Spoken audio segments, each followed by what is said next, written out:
ஆச்சி பாதாம் ட்ரிங்க். ஆச்சி பாதாம் ட்ரிங்க் ஒன்னு வாங்கினா ஒன்னு ஃப்ரீ.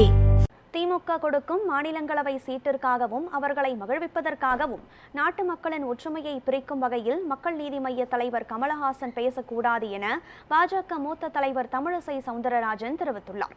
சென்னையை அடுத்துள்ள மேடவாக்கத்தில் செய்தியாளர்களிடம் பேசிய அவர், மொழி விவகாரத்தில் நடிகர் கமலஹாசன் கருத்து நாட்டில் பிரிவினையை ஏற்படுத்திவிடக் கூடாது என்பதுதான் தனது கவலை என்று கூறினார்.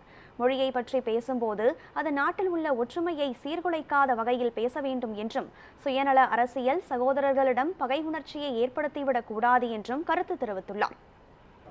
கமலஹாசன் அவர்கள் ஒரு கருத்தை சொல்லி இருக்கிறார்.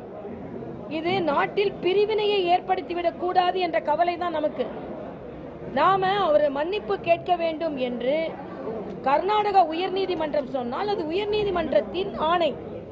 அது மட்டுமல்ல, அதை ஏன் அவர் அடிபணிய வேண்டும்னு சொன்னா, ஏதோ நம்ம தமிழுக்கு நாம் எதிரிகள் கிடையாது.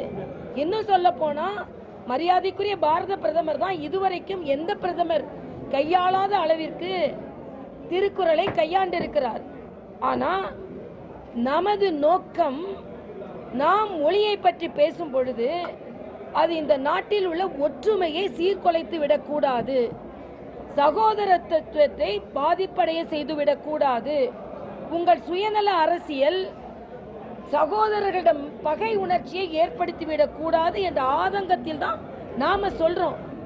ஆனால் இன்று பொய்யாக தமிழ் மீது பற்று இருப்பதை போல திராவிட முன்னேற்ற கழகம் தனக்கு ராஜ்யசபா சீட்டு கொடுக்குது, அதனால மொழியை பற்றி பேசினால் அவர்கள் மகிழ்வார்கள் என்று நாட்டு மக்களின் ஒற்றுமையை பிரிக்காதீர்கள் என்றுதான் நாம கேட்டுக்கொள்கிறோம்.